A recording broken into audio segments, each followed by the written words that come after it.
Hello and welcome to the 2023 Community Leadership Program.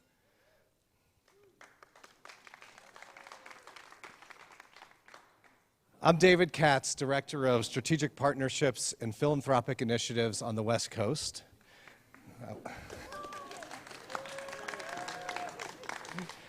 And I'm pleased to welcome you to the annual Edward Bronfman Memorial Lecture, a conversation with Yehuda Kurtzer and Yossi Klein Halevi. Yehuda, Yossi, we're so excited to learn with you this evening. All right, so I have a whole introduction here, and I will get to it in a second, but I just want to first, there's no easy way to do this, so I'll just start. Can we wish a big mazel tov to Yossi on becoming a grandfather, please? Thank you. Thank you very much. And we will be screening clips. And can we wish a big mazal tov to Yehuda for becoming co-president of the Hartman Institute? And I have to tell you, Yehuda, as thrilled as I am for you, I'm more thrilled for us. So. Thank you. Okay, so let's get into some serious business. So earlier on this evening, introducing the program for the summer, I started introducing with the language of liberalism, on liberal Judaism, on liberal Zionism, as the core issues that we're going to be talking about this week. Liberalism, when we use that phrase, sometimes connotes a team within a team sport. Liberals against their political opponents, whether it's conservatives on one end, sometimes it's progressives on the other end. That's sometimes where that terminology of liberalism lives. In our program this week, we're using the term liberalism to connote a set of commitments and values, equality, democracy, those types of big issues, and we're struggling in the classroom with a whole bunch of other ideas from the Jewish tradition that sometimes sit uncomfortably in relationship with those kind of liberal values. The topic that Yossi and I wanted to talk about tonight is something a little different, which is the habits, the behaviors, or the practices that come with a commitment to liberalism. And the biggest of all, and the one we wanted to talk about, it's not going to be just talking about talking, but a big part of what a commitment to a liberal ethos about is actually a commitment to talking in a certain way, engaging with the other in a certain way, a term that I think should have more currency in our current culture than it does, which is persuasion. What happens when I know that you and I disagree on something, and I decide to not kill you, and I also decide to not ignore you? Right? Sometimes it's okay for reasons of self-protection. Maybe we'll talk about this a little bit. Sometimes it's legitimate for reasons of self-protection that I might say, I don't want to be in community with you. I don't want to be in political community with you. It's easier and more comfortable to be separate. We'll operate in different worlds. Something about liberalism conveys a commitment to building societies where people don't have to agree with each other, but they commit to certain behaviors and practices of how we disagree with one another. Persuasion is increasingly a lost art. There's a whole bunch of reasons connected to political polarization, that we actually live in different camps from each other. There's really interesting data in America that people who vote differently are moving geographically. They don't want to live in the same zip codes together with people who vote differently than them. Maybe we'll talk a little bit about this. It's really hard to do that in this country. Very hard. Right? I think it's like there's one zip code, right? So it's very hard to do you that. You can move to Ramallah. Oh, that's right, yeah. I'm not even going to respond to that. But we are behaving in ways that are resisting the culture of persuasion, belonging more into environments of homogeneity, and losing a little bit of the skill, the art, and maybe even the moral commitment that says there's something deep and valuable about being willing to encounter others, not so that we can be persuaded by them, nobody wants that, but so that we can engage in the activity of trying to persuade them. Now, this habit of persuasion, which lives within a larger kind of liberal commitment, which we at the Institute care a lot about, which is the commitment to pluralism, it doesn't mean we're not passionate about our commitments. The critics of pluralism always say, well, you're basically a relativist, right? You accept that, you don't really care about stuff that much. That's why it's easy to be pluralistic, and it's true. It's really easy to be pluralistic about stuff you don't care that much about, right? But that's not what pluralism and persuasion really invite us to consider. They invite in us, we want in our societies passionate participation. We want opinionated people, strong-willed people. This goes back to Rousseau. We want societies full of citizens who rush to the assemblies. We want vigorous public debate. We know where the obvious line is that we're supposed to stop at, which is political violence. I can't persuade you, I have to do something violent to you. And then there's a big gray area, right, between simple persuasion between friends and the stuff that becomes hotter and hotter. And I would say there's also larger spiritual goals that come with building pluralistic societies, and I know we're going to engage in this a little bit later, Yossi, right? Whether there's a spiritual dimension of being willing to engage across difference because it enables you to see a human being who differs from you, or maybe because it creates constraints on your own willingness to say that your truth is an absolute truth. There's something much bigger and more noble than just trying to win an election. There's trying to build societies that are rooted in a kind of humility. So Yossi and I wanted to talk about this as a feature of the societies that we're living in and a problem. It's a problem here in Israel where there is passionate debate and protest, and sometimes it crosses lines. It's pretty clear that that's happening on both sides of the political aisle. No doubt in America and in the American Jewish community, we are struggling at the intersection between persuasion and something else entirely. And Yossi, I really wanted to be in conversation with you because you've lived a life in dialogue. It sounds like a eulogy. But I said I'm talking to you and not about you. You've lived a life in dialogue, Yossi. A life that of dialogue with people of other faiths, which I know was a major part of your life professionally and personally, with fellow Jews. You speak to Jews all the time, professionally and for a living, and you do so with your readers. Yeah. And I think a lot of people feel, and I felt this always about your books, I always felt that you were kind of talking to me. You're helping me think about something. It made it easy for me to argue with your books. You didn't know that was happening. I was like, no, Yossi, that's wrong. Tell me a little bit about what that experience has been like and what the journey for you has been about the simultaneous push as a writer, as a thinker, as a persuader, to try to get people to think the way that you think, and at the same time, what you feel you've learned and traveled through once you've actually entered into dialogue with others. So I think that the prerequisite for entering into a deep dialogue is to bring who you are fully into it. And that means standing in your place, in your story, and owning your story. And I see that as a prerequisite for being curious about the other.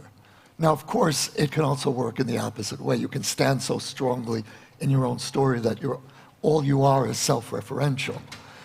But, I've had a few, I'd say, inspirations in my life. One is looking at all of the different stages that I've gone through in my life, the transformations, political, religious. I started out on the right, and then I went to the far right when I was a teenager. And eventually I moved into the center. And I've had similar spiritual transformations over the years.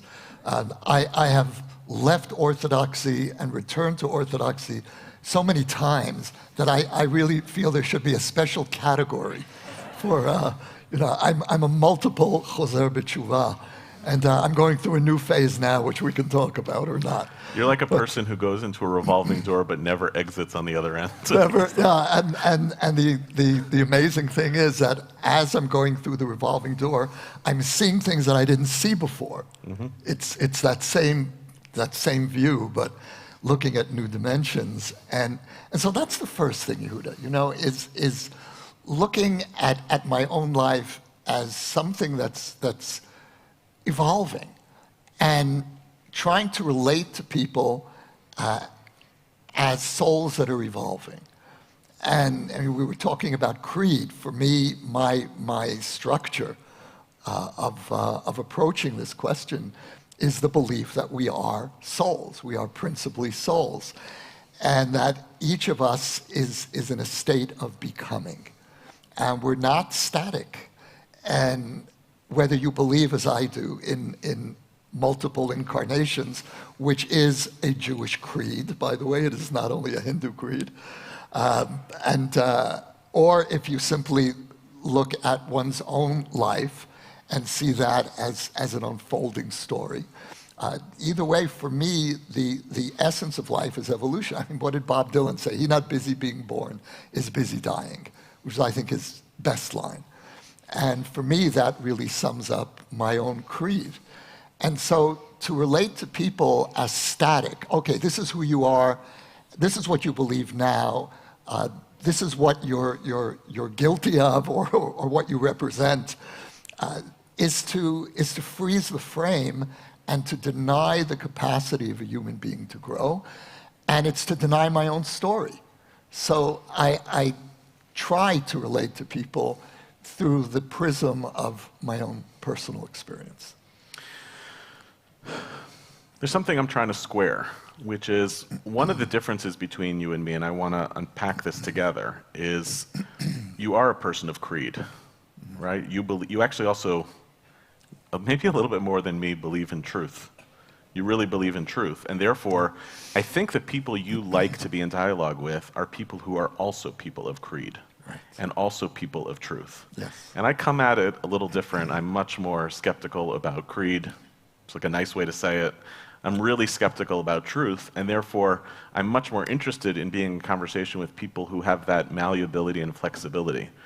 But I guess what's confusing, Yossi, but you are looking to learn from other people. Yeah. Not only to convince, but to absorb. Yeah, I guess I just get a little bit scared by truth claims. You know, Rabbi Yitz Greenberg writes about Yitz Greenberg and David Hartman had different approaches to pluralism. David Hartman's pluralism was much more strategic. His approach was, if I don't talk to everybody, how am I going to convince them that they're wrong? Right? So it's a kind of openness to, you have to leave open that door because you might be able to convince people that they're wrong. For Yitz Greenberg, it was a very different theological claim. Yitz says, after the Holocaust, there's no such thing as a truth claim. There can be no such thing as a 100% truth claim, because Nazism and fascism are connected to absolute truth claims, and what we have to do, he says, quoting Rabbi Nachman of Breslov, he says, after the Holocaust, there's no truth as whole as a broken truth. We have to be the people who resist absolute truth claims and leave open the possibility that we're wrong. What is it that for you that's attractive about engaging more with people who really make serious faith claims on themselves that are different than yours, as opposed to those who introduce that door of, you open that door of kind of epistemological doubt? You know, just listening to you now, Yehuda, it occurs to me that there is a fundamental tension in the Jewish character. And that is, on the one hand, we are the great naysayers, we're the skeptics, the iconoclasts, which is, of course, the identity that modern liberal Jews have adopted. In that sense, I don't consider myself a modern liberal Jew. The other part of this tension is that we are a people imprinted with revelation. We were formed as a people in an act of revelation, and yes, I'll hold my hand up and say, I do believe that Sinai happened.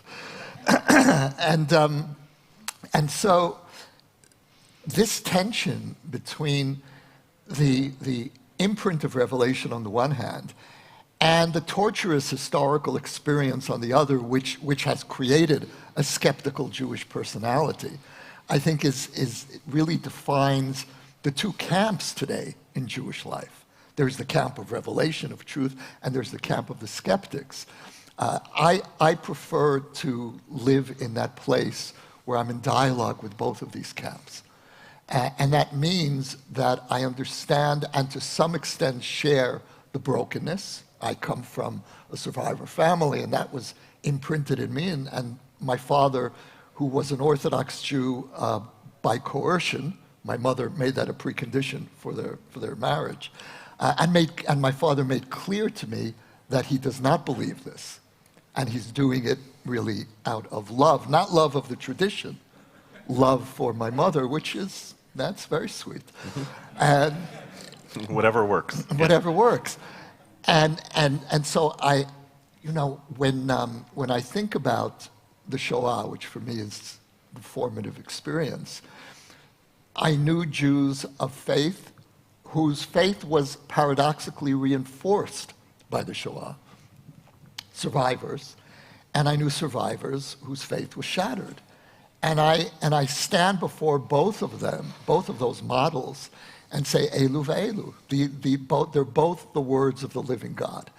And so, in my own personal journey, I have come to embrace the existence of a creator. While I don't necessarily agree with all the fine print in our tradition, I believe in the general story and live not just, I don't need to suspend my disbelief. I own that story in the way that I think it was intended, it asked to be owned. So I'm attracted to people who are committed to their way of life and yet have curiosity about the other. And I think for me, the key word is curiosity.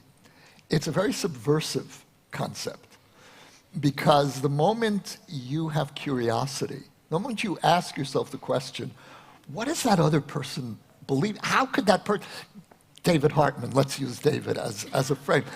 How could that person be so wrong? And I think that David had a very deep sense of curiosity. He wasn't only trying to convince the other person that they were wrong.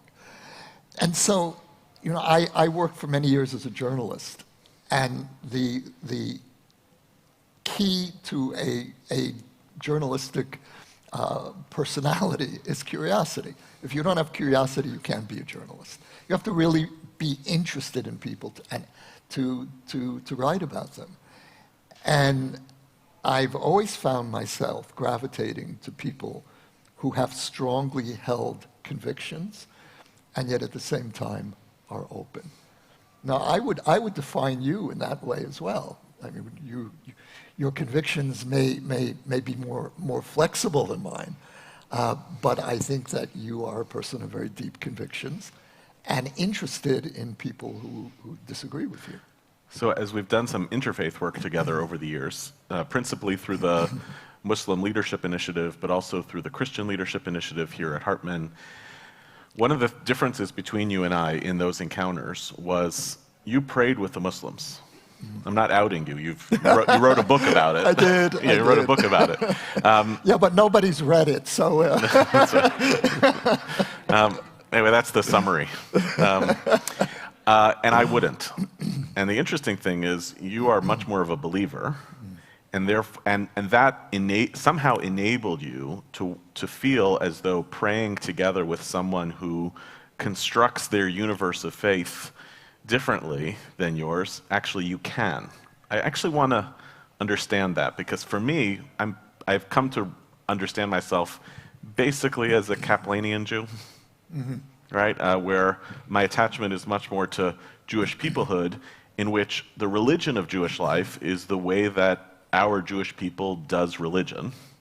And therefore it's like weird for me to imagine being in prayer relationship with someone of another religion. I can be in political relationship with someone of another faith. We can talk about where we differ, we can argue, but I can't pray together with people who come out of a different world. What is that What is that about? And it's particularly confusing because you're also a particularist in a lot of ways, Yossi. Right. So what does particularism mean in terms of the line of what I can't do with people of other faiths and convictions, and why do you feel the ability to cross that boundary when it comes to prayer? So I live as a Jew committed to protecting the Jewish people, committed to defending the Jewish story, which I think is, in our generation has become urgent because the Jewish story is under assault. I live in a deep faith relationship with the Jewish story.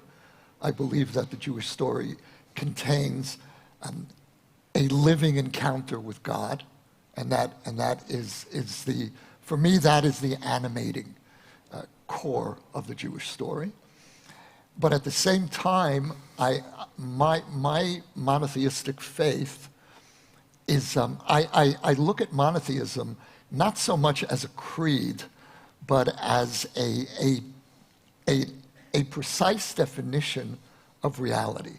That monotheism speaks of oneness, and for me that's not just a belief. It is a description of who we are and what the world is. And Yehuda, there's something that you once said to one of the MLI groups, which is looking at, it's a beautiful image, looking at the Torah, the structure of the Torah as an hourglass. You remember that? Mm-hmm. And that it begins with a wide end. It begins with God creating humanity. And so it begins with a universal vision. Then the story narrows to become the story of a people. And then at the end of the Tanakh, it widens again to convey the vision of the universal vision of the prophets. And so if you think of that movement as an hourglass, I think of my life in that way. And I don't see a contradiction. One of the problems that we're facing as a people is that we're tearing ourselves apart over the particular and universal commitments, instead of seeing this as an organic movement. And so when I say that monotheism for me is not so much a creed, but a lived experience, I feel that that's the message of the Torah. And it's telling us, yes, we live in a fragmented world. We live in a world of a kind of illusory world where each of us imagines ourselves to be separated personalities, and then that extends to nations and religions. That's the world we live in, and I accept that. Those are the terms of this world. But I don't believe that those are ultimately the terms of reality. And the terms of reality for me are the wider parts of the hourglass. And when I pray with Muslims or meditate in Christian monastic communities, there I'm a little more careful about the language. Nevertheless, that for me is an affirmation of where we're trying to go to. And so I suppose that there are some inconsistencies here, but I don't worry about consistencies. And I'm not really looking to live a life that makes rational sense all the time. The world is too interesting, it's too dynamic, and we're always responding to change. And you know, if I have any creed, it's from Rav Kook. Rav Kook was once asked, the first chief rabbi of the land of Israel, and the 20th century, I think the 20th century's great Jewish mystic. He was once asked to define his theology in one line, and he said, everything is rising. And that for me is an extraordinary way of looking at reality. Everything is evolving, everything is growing. And that means nothing is static. And who you are today is not who you're going to be. And that we know that that's true even physically. We know that our bodies, we have the illusion of solidity, but that's not really what's happening in our bodies. They're constantly changing. And so So yes, I plead guilty to inconsistencies, but I couldn't imagine living any other way. The metaphor of rising is particularly powerful because, one of the sites, whether in reality or at least in the public imagination, of some of the most combative public discourse around politics is the American college campus. And what's paradoxical about that is that the college experience takes place within a profound developmental moment, right? That's where the notion of everything is rising is perhaps most on display. That is like a moment of the forming and forging of identity. And it's imagined in the public square as a place of profound combat, the total inability of these voices to interact with one another. Because I want to put a problem to you a little bit, because I'm very committed in the Identity Crisis podcast a few weeks ago on the CUNY law story. I argued that the Jewish community has invented this notion, or some parts of the Jewish community, that what we really need to do is invest in young people to be campus warriors for Israel.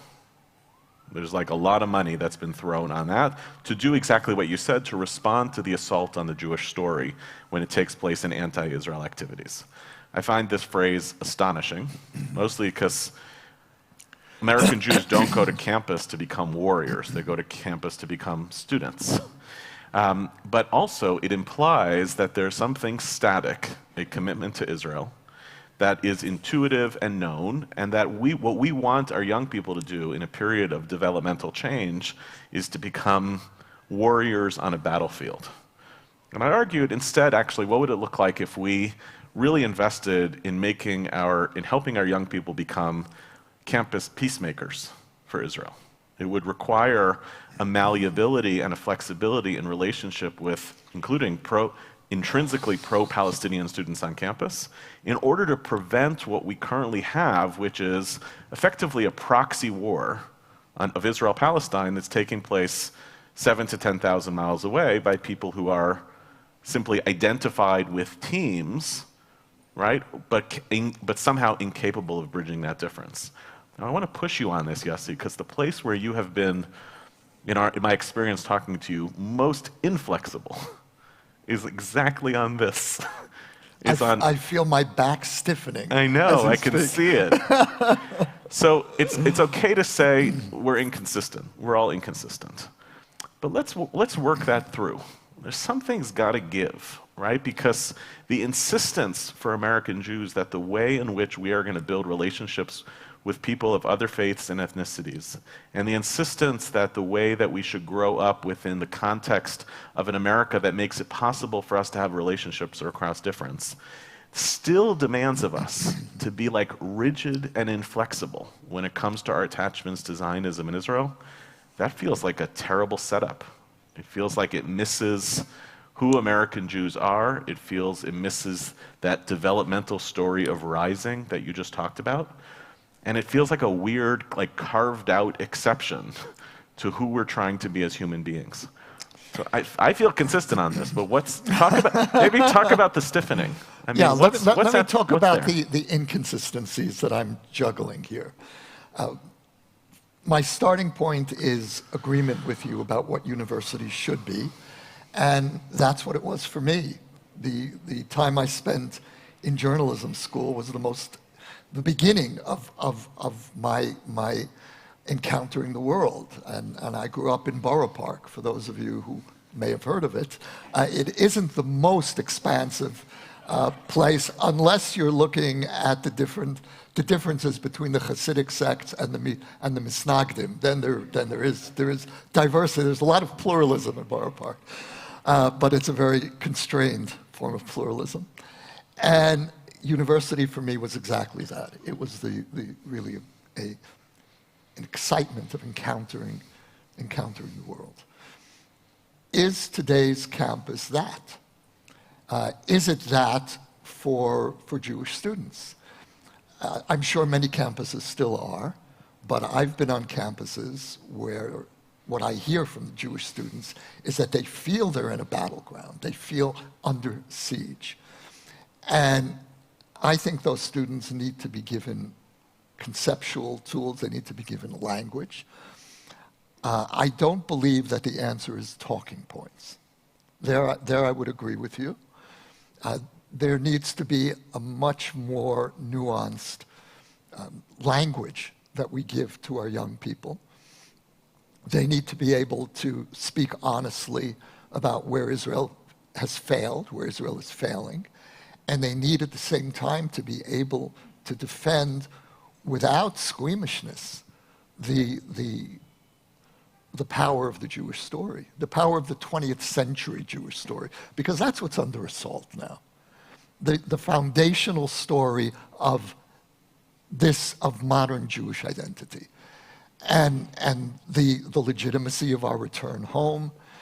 This is the story that's under assault. And I'm not comfortable on the one hand with the warrior approach, but I'm also not comfortable with only relying on the peacemaking approach. I think we need to start speaking two languages on Israel and to teach our kids to speak two languages. And the first language is unequivocal pride in our story and defending our story against those who would criminalize the Jewish state, and at the same time being able to honestly examine ourselves and to do it publicly, which is difficult. I think it's less difficult in the last 6 months. This government really gives us no choice but to engage in public soul searching. I think that our credibility as a people depends on our ability to learn to speak these two languages simultaneously. So that's my struggle. And I don't know how to balance these two. And I think it depends on the circumstance. But I do know that we do our kids a disservice if we only give them one language or the other. Yeah, I really struggle with that, Yossi, and I think I have a different approach. And there's college students here in our program this summer, and I haven't met them yet, but I will, and I hope all of you will here as well. They are not participants to receive a story, much as none of the participants here are here to receive a story. I find it educationally it's a big obstacle when we think, here's what I really think, and here's the story I want to give over to somebody else. I think part of the reason we gravitate towards that around Israel is actually because we have our own ambivalences and we're scared to talk about them in public. When paradoxically, actually, maybe it's that very ambivalence, that very complexity of our own views, which would be the most powerful thing that could be inherited down the generations. Maybe that's actually a route towards something much deeper than this curated model of internally and maybe even publicly I can talk about complexity, but I have to hand over a story to someone else. It's just part of me just feels as an educator, as a person who believes in persuasion, the minute you've started to package something for someone else to have that you're not sure you totally believe in and that you think might work, you're not in education anymore, and you're not in persuasion, and you're going to see the seams of what it is that you're packaging and handing over. And I don't know, maybe maybe, Yossi, you feel it's too risky.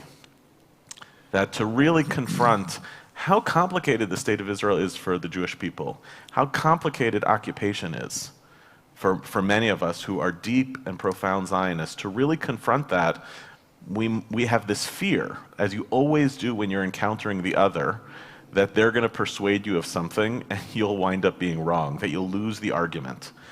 But if you have those ambivalences and those anxieties and you try to paper them over and instead do something where you're transmitting a different story to somebody else, I just don't see a way that works. I think that for me, there are some principles that are non-negotiable in our story, and everything else is up for grabs. What's non-negotiable is the justice and legitimacy of our return home. And, the book that I wrote, the Letters to My Palestinian Neighbor, and the second edition has an extensive epilogue of respondents, Palestinian respondents. And someone, I was on a Zoom yesterday, and someone asked me, how did you choose which letters to put in the epilogue? Because there were many, many hundreds of letters that I received. And I realized as I was trying to respond that I actually did have a criterion. And that was the letters of the Palestinian respondents all accepted the premise that this is a tragic conflict between two indigenous peoples. And then, from that shared premise, we can argue about everything.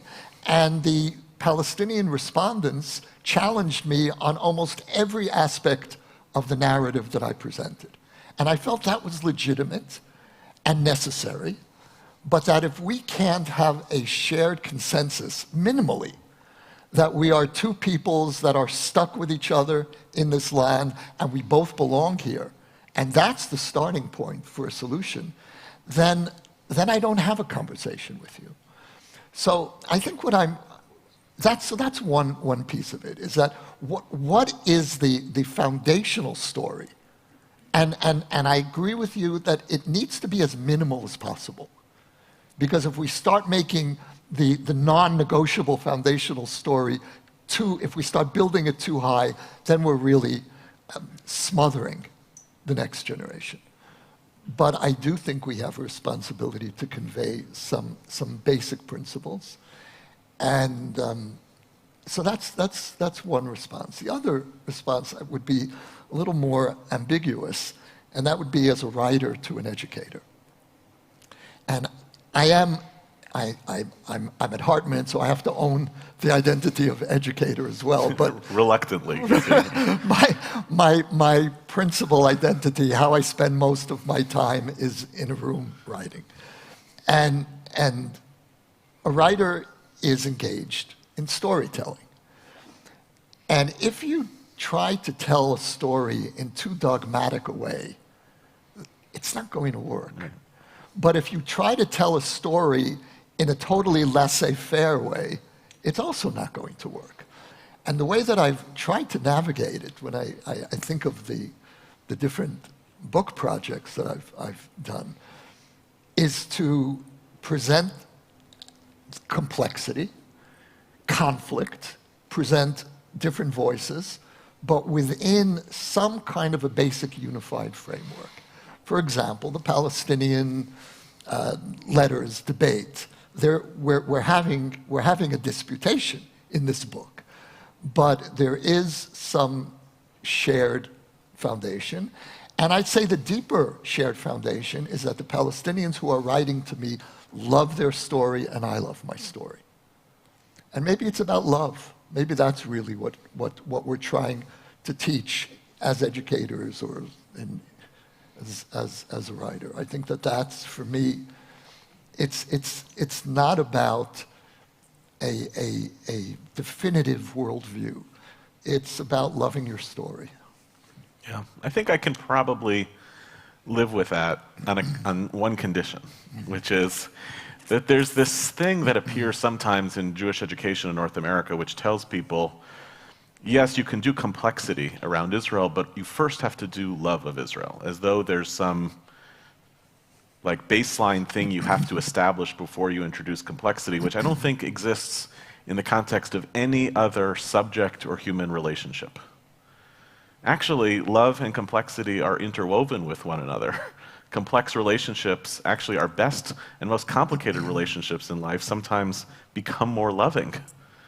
Right? So it can't, as long as it's not, let me solve for this and then get to that, because there's an enormous amount of evidence, especially around Israel, that when people try to do that, then it comes across as, I'm lying to you for now, and then I'll tell you the truth later. And then that's, again, not real communication. Sivan Zakkai, who's a professor of Israel studies, has written a beautiful book on this, about how young people in Jewish families and Jewish communities know Israel to be much more complicated than they are told at a much earlier age than we think. Because, They hear what their parents talk about. They read over their parents' shoulder on Twitter. They absorb stuff. They know the difference between when they're being talked to about something that is a deep commitment versus something that's being handed over as though it's a creed, a canonical truth, when their parents may not have creedal commitments on anything else. So if we can break that binary a little bit and figure out a way to speak a language of complexity around Israel that is rooted in lovingness, then maybe we can get a little bit further on this. Yeah, it's interesting, Yehuda. You know, love can't be mandated. The only example that I can think of where love is actually commanded is the Shema. You know, love God, and I don't know how that works. We also have love the stranger. Right. True. So I think that given the complexity of the reality today, I don't think love for Israel can be commanded, but it can certainly be modeled. And love for Israel is, as love for any part of our identity and tradition, is something that is conveyed, first of all, by example. And that is really, to my mind, the beginning of education. Yeah. You alluded to before, and I want to go back to now, that something changed because of this government over the past 6 months in the relationship between American Jews and Israel. In fact, you participated in helping make that shift with the essay you wrote early on, it must have been in February, together with Mati Friedman and Danny Gordis, asking American Jews to get more involved, more political, raise their voices differently than before. And I don't want to go too deeply into the political issues for tonight. There may be other context for that.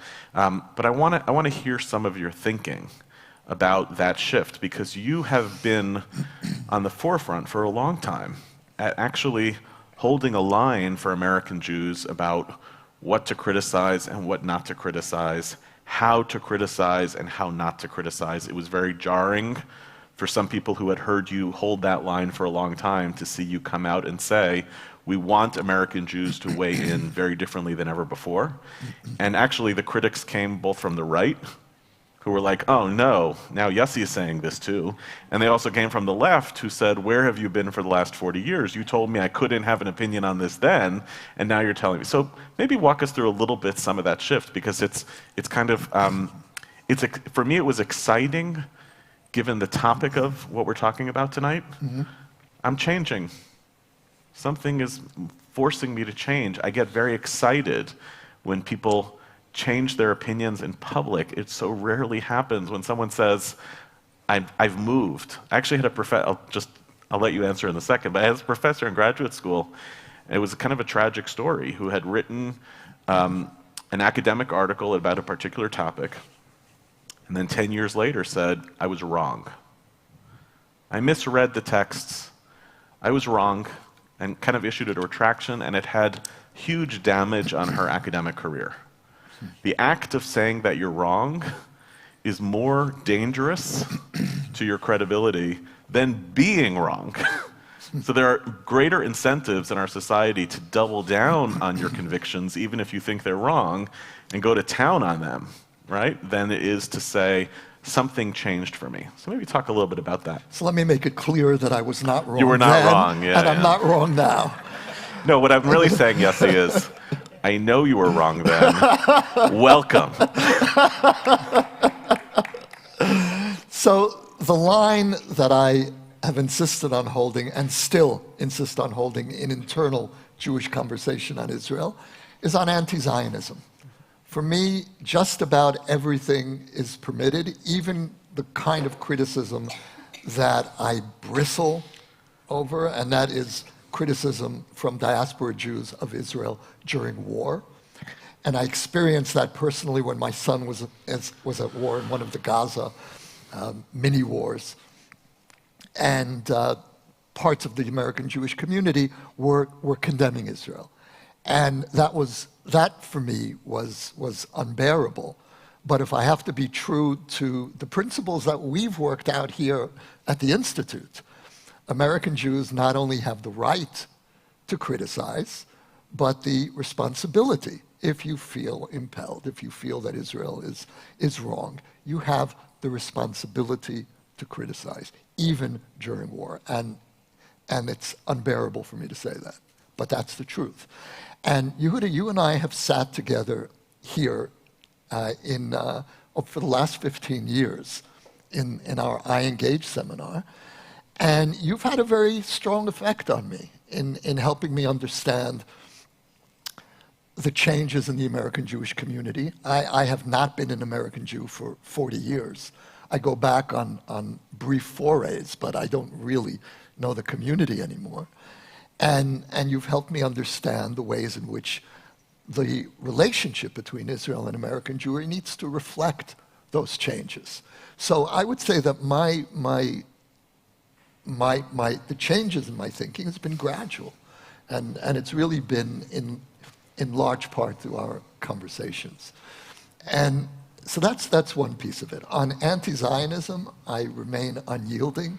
I experienced Jewish anti-Zionism the way the Jewish community experienced Jews for Jesus a generation ago. For me, that is our generation's great heresy. And I can't yield on that. But where I soften at the edges, and again, this is something that you and I have been in conversation over, is the realization that something is happening with Jewish anti-Zionists in this generation that can't quite be compared to other forms of Jewish betrayal in the past. And that's why when, for example, there was Natan Sharansky wrote an article called "The Un-Jews" about, it was in Tablet, about comparing Jewish anti-Zionists to Jews in the Middle Ages who converted to Christianity and then presided over the burning of the Talmud, acts of real betrayal. I think that the difference today is that many of our Jewish anti-Zionists proudly identify as Jews. They're not repudiating their Jewish identity. In fact, they're saying to people like me, you're the one who's betraying Judaism. And I have to reckon with that. And so when I say that I've softened at the edges, my judgment of the damage that Jewish anti-Zionism does to us as a people is unequivocal. My judgment of individual Jewish anti-Zionists is less harsh. And in a way, if the occupation is a sin, I believe it's a sin that we have no choice but to continue, because as you know, over the years, as you've heard me say this many times, I don't believe that we have a credible partner for peace on the Palestinian side. Nevertheless, the fact that we are not moving the trajectory toward an eventual two-state solution, but we're moving in the opposite direction, that to me is a sin. And so if the occupation is a sin, Jewish anti-Zionism is the punishment. So we're living in a very complicated reality that on the one hand I believe requires clear red lines, communal guidelines, but on the other hand requires of us a certain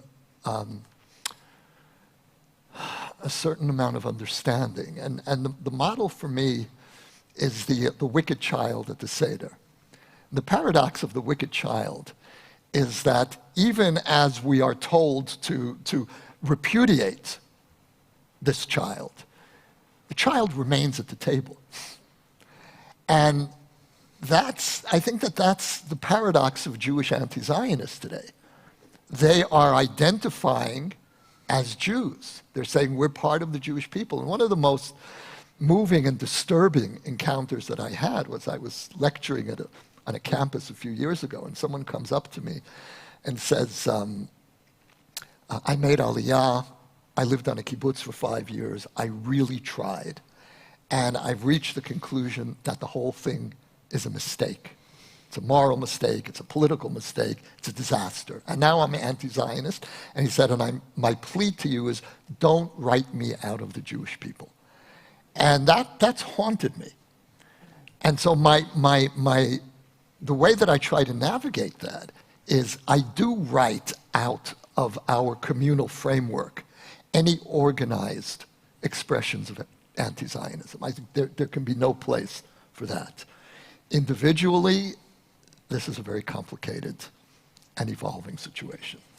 Part of the reason I don't love the wicked son, the wicked child move is precisely because the ritual that more Jews do than any other is the Pesach Seder, and they do so regardless of their politics. Or, put differently, everybody orchestrates and organizes the message of the Pesach Seder in ways that are consistent to their politics. So the minute you've said, that's the wicked child, you know that there's someone else doing a Pesach Seder in which you... Oh, they are. They are. Jewish Voice for Peace has an anti-Zionist Seder. Right, so... And the wicked child is a So Zionist. it almost feels like an attempt to make a empirical line to declare something a heresy when it's like, no, you're the heresy. You're the heresy. That's how we do heresy in Judaism.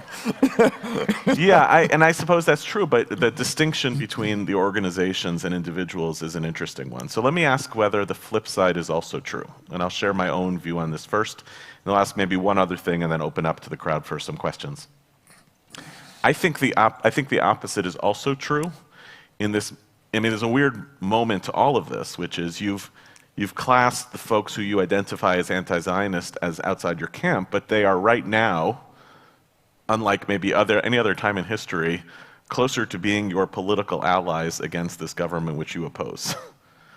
Now, they're going to oppose even the government that you would prefer.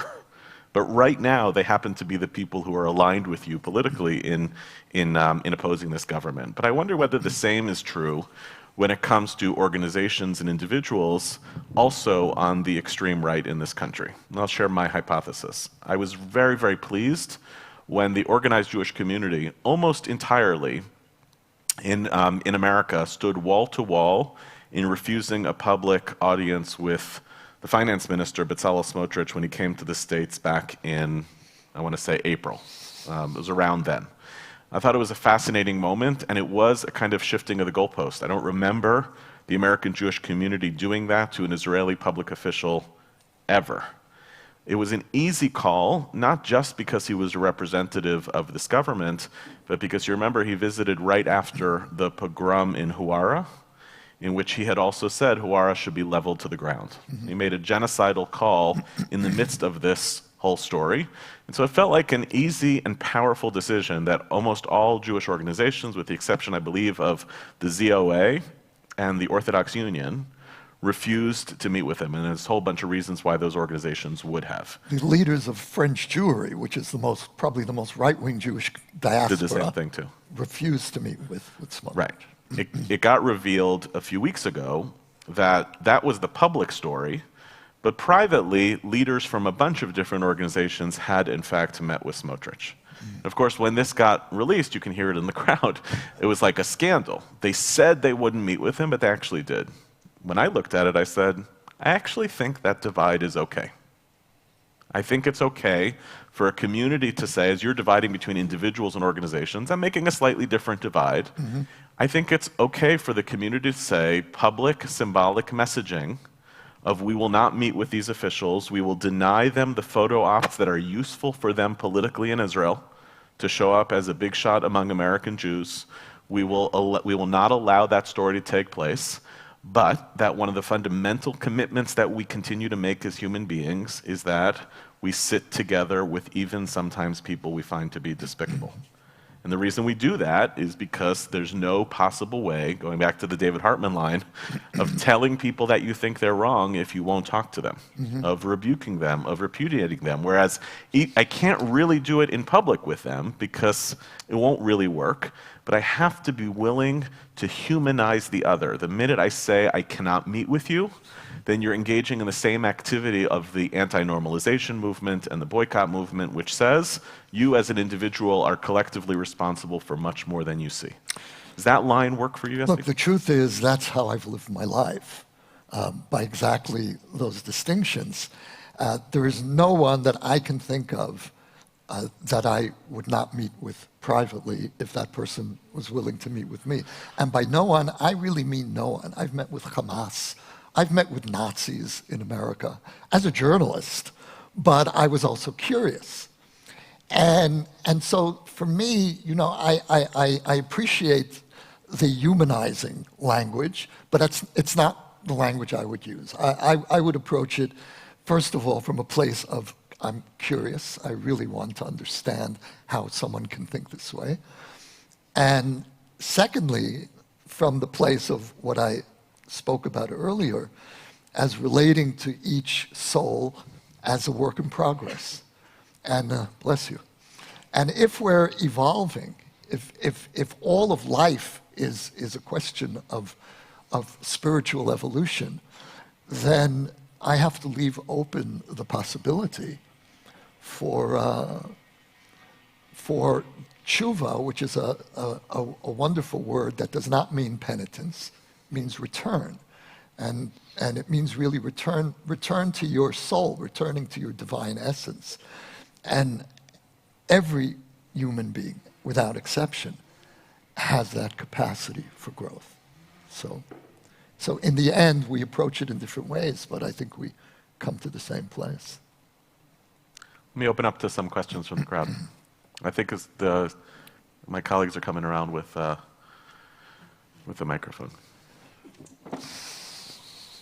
I guess I am troubled by your comment that American Jews should criticize Israel. And the reason I'm troubled is a great majority of American Jews know very little about Judaism or about Israel. And all their information is coming from snippets on the news, and most of the news today is biased. I'm not talking about the editorials, the actual journal articles are biased. Can you comment further? I was at the AJC Global Forum last week debating this exact question with a journalist from Yisrael Hayom, Ariel Kahana. We had a blast. It's online. It's on the Hartman website. Terrific. You should really watch it. And this was exactly the subject of the debate. And in fact, one of the arguments that he made is American Jews criticizing Israel in public in America in a context in which there is hostile anti-Israel opinion gives room and space for critics of Israel to be able to do so with impunity. I totally disagree. I think this is the whole business of intelligent persuasion. The difference between how one criticizes something that they are attached to and passionate about and as an act of love and commitment, and not allowing that to get classed with, well, someone else has that opinion, and therefore I don't want to be grouped with them. I think fear of being grouped together with other people who might share some aspect of your opinion is a really quick shortcut to not having serious opinions. What it comes down to me is the reason for American Jews to criticize Israel and to praise Israel is basically the same. Israel is a project of Jewish peoplehood. It has been since the founding. It reestablished, it actually redefined the meaning of Jewish peoplehood by connecting us more together around a shared project than anything else in the history of our civilization since the first century CE. To say to us, we need you to kind of step away or aside from this, to not be passionate about it, to not be mad about it, is to invite people to disconnect from Jewish peoplehood. And I'm not willing to do that because someone else also doesn't like the state of Israel. Yeah. You want to react on that, or do you want to take another one? Let's move on. Okay, over here.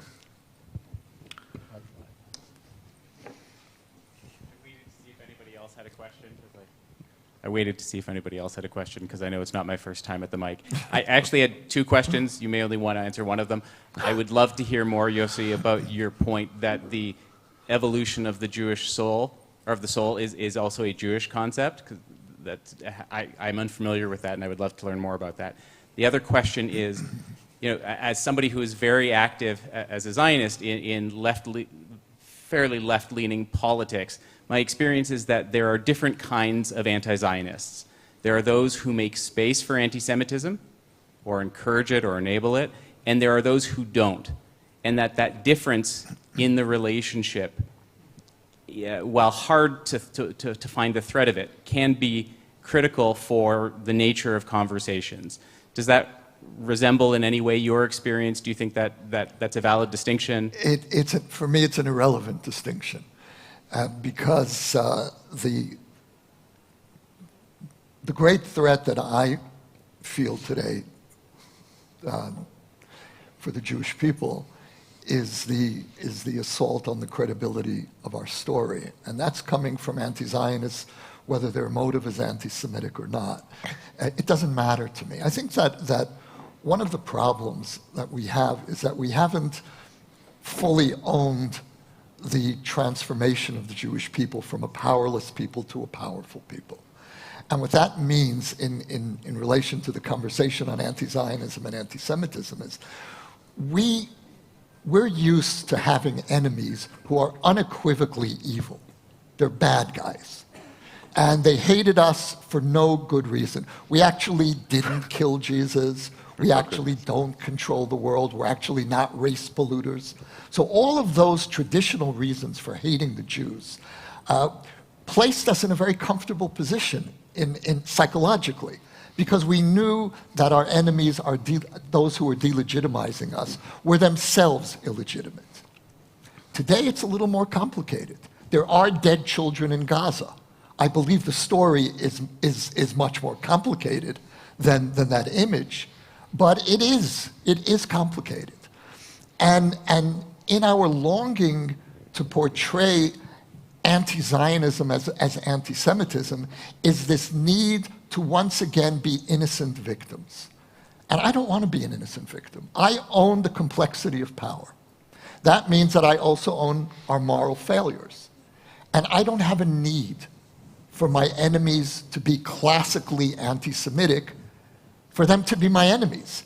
Anyone who wants to destroy Jewish power and set us back to the condition of the Jewish people pre-1948 or pre-1939 is for me an enemy of the Jewish people, whether their motives are moral or hateful. It doesn't matter to me. But Yossi, can I just, I'm going to add on to that question. What's interesting to me and surprising is that in the work that we did together in the Muslim Leadership Initiative and continue to do with the Muslim Leadership Initiative Network, there are a lot of folks in that group who will describe themselves as anti-Zionist. I think you're more forgiving of a Muslim anti-Zionist than you are of a Jewish anti-Zionist for obvious reasons. For sure. And in some cases, some of those folks will describe themselves as having once held anti-Semitic views. And Right. through building a relationship with you, a lot of those folks have found the ability to scale back, to detoxify some aspects of their anti-Zionism, and certainly to walk away from their anti-Semitism, to interrogate it, to investigate it. And you have stayed so courageously in relationship with those folks, even as they have confessed their deep skepticism about aspects of the Jewish story that you consider to be core. So what is it that allows you to do it there that prevents you from saying, you know what, if there's a whole rise of this movement of Jews who are anti-Zionists, it's my job to talk to them? So because we are in a conflict, a very bitter conflict, with large parts of the Arab world, the Muslim world, that imposes a responsibility on me to sit at the table with any Muslim who's willing to sit with me. And, you know, the things that we've heard over the years around the MLI table are not for the delicate of soul. They're really, we've had some very, very brutal conversations. And my commitment as part of MLI has always been that if you as a Muslim are ready to sit at the table and hear what I have to say, I'll sit at the table and hear what you have to say, including virtual Holocaust denial. I mean, it never got quite that bad, but it came close. Certainly Israel is Nazis. And I'm ready to hear that and to grapple with that from Muslims. I'm not ready to hear that from Jews. Certainly not publicly. Privately, I'll engage with anyone, including Jewish anti-Zionists. Okay, let me take another question. Sam? Hi. In terms of the power dynamic, Who's speaking? Where? You're right with that. in terms of the power dynamic that you were discussing, it seems like on the American side, there's also an interesting shift in power dynamics with like the rise of anti-Semitism on the left and on the right, sort of threatening Jewish influence in the U.S. And how do you see that, and how do you see that sort of affecting the relationship between American Jews and Israel, now that it seems like they kind of have their own big problems to deal with, for the first time in a long time? So without denying what you're describing in terms of the rise of anti-Semitism, I hate the phrase "the rise of anti-Semitism" on the right and the left, because even though it's acknowledging that anti-Semitism can exist in both places, it pretends as though the politics matter, instead of just the rise of anti-Semitism, where we know that it can infect any particular political ideology or movement. Even as that's true, number one, I really hope it doesn't disincentivize the complicated relationships with Israel that are essential to American Jewishness and move us away from our own engagement with Israel because we're nervous about what they're going to say. I don't like that. I really believe in agency for the Jewish people. We take control of our story, and that means sometimes standing in support of our fellow Jews and sometimes criticizing them. I think that's essential for Jewish peoplehood. But the second thing I want to say here is I am very, very scared about the future of an American Jewish community when its primary focus is fighting anti-Semitism, especially because I'm not persuaded yet that it's 1932. I think we are so far from that story, and I understand psychologically why a traumatized people is so unbelievably vigilant about the risks of anti-Semitism, but we are seeing a kind of transformation of the Jewish institutional economy in North America in terms of a fight against anti-Semitism, just when we were on the verge of spending our time trying to actually build up Jewish identity, community, and meaning. It's like we slid right back into the essential project of Jewish life being fighting anti-Semitism. A number of nonprofits that fight anti-Semitism as their exclusive mission have seen an increase something in the neighborhood of 40% in terms of their fundraising over the last couple of years. Number one, I'm not convinced that we know exactly how to use that money, right? So we have some pretty bad examples of hashtag campaigns and billboards and a blue square at the bottom of a football game as attempts to fight anti-Semitism. I don't think that's fighting anti-Semitism at all. But what I'm really nervous about is the reshift of the baseline of what I could do to be Jewish is to fight anti-Semitism, as opposed to the much harder, and I believe the work with more integrity, which is to build vibrant Jewish life. So I know that what you're describing is a real fear. This is happening all around us, and therefore maybe we should constrict our own commitments and own discourse accordingly. I don't think you're suggesting it, but it's embedded in the question, and I feel it's actually our job to resist that. Our job is to fight anti-Semitism in smart, strategic ways that American Jews actually have tools to do. There's never been a society or a government like the American government for taking for itself responsibility to fight anti-Semitism. This is something Jews, by the way, have said for centuries. Our job is not to fight anti-Semitism. Your job is to fight anti-Semitism. So when you see the US government getting involved, I think that's great. I think our priority as a Jewish community should be vigilant, but spend most of our time actually trying to build Jewish life.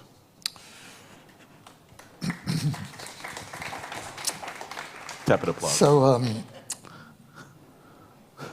it isn't 1932, and I don't believe it is going to ever be 1932 in a European meaning of that date for American Jewry. It could become 1932 in an American context, what America was in the 1930s for Jews, which was an uncomfortable society. a society where Jews did not feel fully welcome or fully safe, not existentially threatened, but also not fully at home. And I think that what's opened up in the last few years is the beginning of what could lead to some version of that. And what worries me about anti-Zionism is not ultimately its consequences for Israel, because I don't think it will fundamentally hurt Israel. It can hurt us in many ways, but not fundamentally. I think it's a much greater threat to you than it is to me. And it's a greater threat to you because of what I've experienced on some campuses, which is what I would call the return of the Jewish whisper. And when I was growing up in the American Jewish community of the 1960s, I remember my parents and their friends, when they would be in a public non-Jewish space, if you said anything remotely to do with the word Jew, you lowered your voice. That was the American Jewish whisper. The great achievement of American Jewry in the last 2 generations, and I saw this. I moved to Israel in 1982, and I saw the gradual emergence of a thoroughly self-confident Jewish community, which was not the Jewish community that I grew up in. And anti-Zionism is restoring, in some ways, the Jewish whisper, and it's also restoring the conditionality of Jewish acceptance into American society. And by that I mean that until the last couple generations, Jews were, in some sense, accepted by American society, but not entirely. You had to conform. Maybe it would be a good idea to change your name. You certainly shouldn't speak too Jewish. You shouldn't be too aggressive, too tribal. There were assumptions about how Jews needed to fit in, and that changed. It changed in the last 2 generations. What anti-Zionism is saying to Jews on campus is, you're welcome to come into our progressive space, but you need to repudiate that part of your Jewishness that's a problem. Anti-Zionism has made Jewishness, or certain aspects of Jewishness, a problem again. And that, to me, is really a major threat, psychologically, to American Jews. Okay, we're going to take one last question. Go ahead. You have the mic. Thanks very much for the very helpful conversation. Excuse me. I think what makes this a particularly fraught moment is that for almost the first time, we now have 2 very compelling narratives battling with each other. You have the Jewish narrative, which is compelling for all the reasons you indicate, Yossi. But I think we have to recognize that the Palestinians themselves have a very compelling narrative. And we live maybe in a simplistic world, but a world that tries in many respects to measure in any conflict who's the bad guy, who's the good guy. And the bad guy is often the guy with the greater power. I'm sorry, the bad guy is often the guy with the greater power than the so-called good guy. And I think what we're facing here is Israel perhaps needing to do a better job of understanding that when it does have a superior power position, how that plays in the rest of the world, and how they deal with that competing narrative, which is, for the first time maybe in dealing with Jews, is itself compelling, and how to modulate that use of power so you don't get caught into being cast as the bad guy because you have that excess power. You know, there's a great essay by Jill Lepore in The New Yorker from a couple years ago, in which she, maybe 2021, in which she talks about the last great moment of extreme political polarization in America, which was the early 30s, and what it took to end that period of polarization and get to the period of great, essentially, in some ways, bipartisanship that lasted from basically the 50s through the Cold War, through the end of the Cold War. Now, there's geopolitical reasons why that happened. World War II was a big part of it. The Cold War was a part of it. But she also tracks that one of the main difference makers was people who courageously found ways to talk to people on the other side. people. Institutions emerged in that moment. People noticed and recognized the problem. So you are right. There is a compelling Jewish narrative that is about Zionism that I feel attached to. And my Palestinian friends and colleagues here at Hartman tell a compelling narrative about their belonging to this place. Best I ever heard on this was Mohammed Darawshe, speaking here at the Institute in 2014 or 2015, said to a group of rabbis, his family is 14th generation on this land, Palestinian citizens of Israel. He said to the group of rabbis, I see how you feel at home here when you come visit. He said, that's okay with me. It's okay for you as a diaspora Jew to show up here and feel at home, as long as your at-homeness doesn't come at the cost of my at-homeness. I thought that was an incredible way to say these stories are going to find political combat with one another, especially in the hands of exclusivists on the Israeli side and the Palestinian side who insist that they are in an existential fight with one another that can only be won by an absolute victory. And there are plenty of absolutists among Israelis and Palestinians. But like Lepore is saying, you basically need critical mass of people and then institutions who insist on the possibility not of full narrative reconciliation. There's never going to be full narrative reconciliation between Zionism and Palestinianists.